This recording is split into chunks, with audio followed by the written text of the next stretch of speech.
follow your passion first. When I retired from the game, I sat there asking kind of all the wrong questions. What's the biggest industry I can get into? And it's all the wrong stuff. And you got to sit there and ask yourself, okay, what am I truly passionate about? What do I enjoy doing? And when you feel that way, honestly, you feel like you have never worked a day in your life. It's the most fun thing in the world. You get up in the morning excited about what you're doing. And you got to be really honest with yourself about it.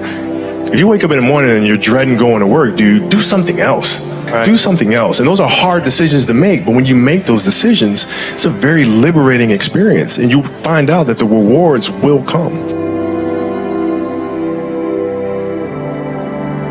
I think the best way to prove your value is to work, is to learn, is to absorb, to be a sponge. But you always want to outwork your potential. As hard as you believe you can work harder than that. And that's what I tried to do when I first came in the league. But basketball is such a direct competition sport. And me coming in at 17, I hated when my teammates would say, I get hit with an elbow, right? Shaq would hit me with an elbow in practice. And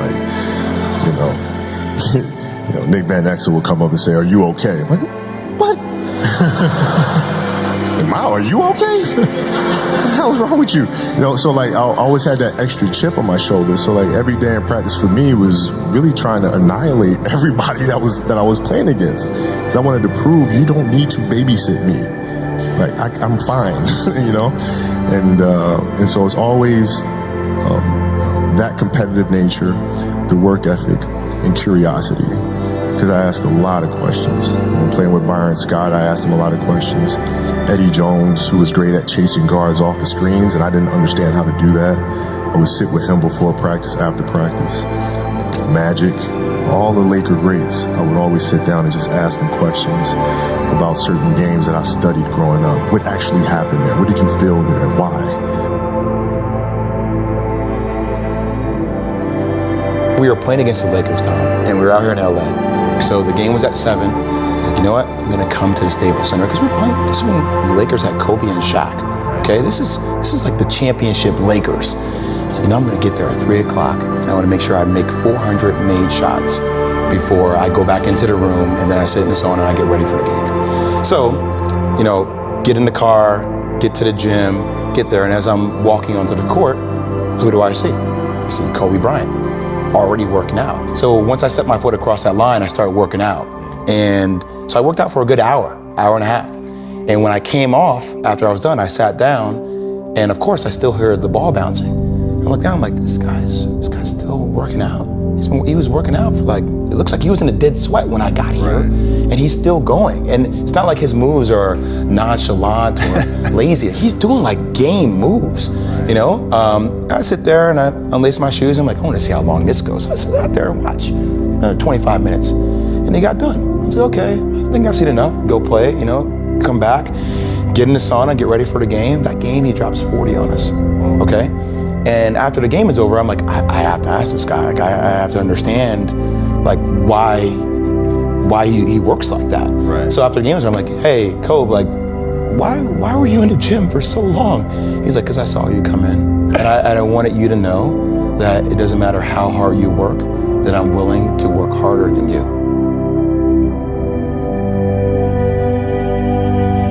If your job is to try to be the best basketball player you can be, right? To do that, you have to practice, you have to train, right? You want to train as much as you can, as often as you can. So if you get up at 10 in the morning, train at 11, right? 12, say 12, train at 12, train for 2 hours, 12 to 2. You have to let your body recover. So you eat, recover, whatever. You get back out, you train, start training again at 6. Train from 6 to 8, right? And now you go home, you shower, you eat dinner, you go to bed, you wake up, you do it again, right? Those are 2 sessions. Right, now imagine you wake up at 3, you train at 4, you go 4 to 6, come home, breakfast, relax, blah, blah, blah. Now you're back at it again, 9 to 11, right? You relax, and now all of a sudden you're back at it again, 2 to 4, and now you're back at it again, 7 to 9. Look how much more training I have done by simply starting at 4, right? And so now you do that, and as the years go on, the separation that you have with your competitors and your peers just grows larger and larger and larger and larger and larger. And by year 5 or 6, doesn't matter what kind of work they do in the summer, they're never going to catch up because you're 5 years behind. Right? So it makes sense to get up and start your day early because you can get more work in. If I start earlier, I can train more hours. And I know the other guys aren't doing it because I know what their training schedule is. Right? So I know if I do this consistently over time, the gap's just going to widen and widen and widen and widen and widen, and they won't be able to get that back. So to me, it was just common sense. I'm like thinking, how can I get an advantage? Oh, start earlier. Yeah, let's do that.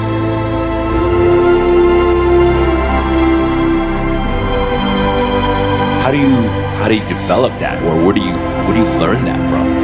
Well, I think it's just it's just a matter of what's important to you.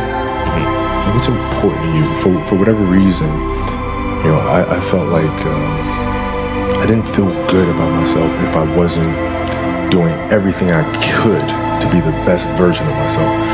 If I felt like I left anything on the table, it would eat away at me. I wouldn't be able to look myself in the mirror. And so the reason why I can retire now and be completely comfortable about it, because I know that I've done everything I could to be the best basketball player I could be.